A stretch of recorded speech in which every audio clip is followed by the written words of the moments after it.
वजारत मनसूबाबंदी की जानिब से डेवलपमेंट समिट 2024 का इनेकाद किया गया, जिसका मकसद 5 E's फ्रेमवर्क के तहत मंसूबों के लिए वर्क प्लान बनाना और इस पर अमल दरामद के लिए लाहे अमल तय करना था। मईशत को मुस्तहकम करने के लिए मुनक्कद की गई डेवलपमेंट समिट में 5 E's के तहत तवानाई, इंफ्रास्ट्रक्चर, ई पाकिस्तान नॉलेज इकॉनमी, माहौलियात, मौसमियाती तब्दीली, एक्विटी, खवातीन को बाख्तियार बनाने से लेकर समाजी मसाइल, मुल्की बरामदात में इजाफा और खुराक की किल्लत जैसे मसाइल पर 9 मौज़ूआती सेशंस भी मुनक्किद करवाए गए।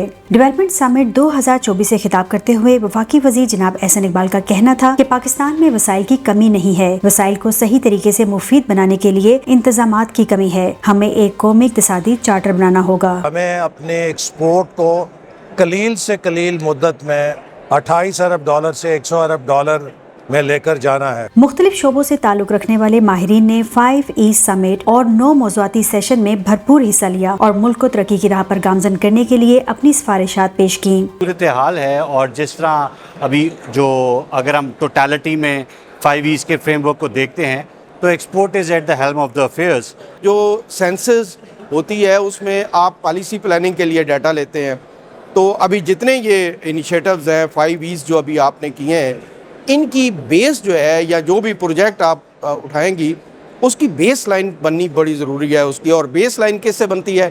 डाटा से बनती है। माहिरीन का ये भी कहना था कि मईशत की बहाली के लिए जामे पॉलिसी पर अमल करना और अवामुन नास में आगाही फराहम करना वक्त की अहम ज़रूरत है। आपने पहले एक टर्न अराउंड किया और उसे कम से कम आपने फ्रेमवर्क बना लिया, उससे फ़ायदा ये होता है कि आपकी जो गुफ्तगू है वो लिमिटेड रहती है, बाइंडेड रहती है। आवाम को ये बताने की ज़रूरत है कि ये जो है वो लोग आपके लिए काम कर रहे हैं और इन फैसलों की बाबत जो है हमने यहाँ पे अपनी तजावीज़ मरतब की हैं। डेवलपमेंट समिट के इख्तिताम पर 9 मौज़ूआती ग्रुप्स के माहिरीन ने अपने अपने सेक्टर से मुतालिक सिफारिशात को पेश किया और उम्मीद जाहिर की कि हुकूमत जल्द ही इन पर अमल पैरा होगी। मोहम्मद शाजिब के साथ आयशा खान, वज़ारत मनसूबाबंदी, हुकूमत पाकिस्तान।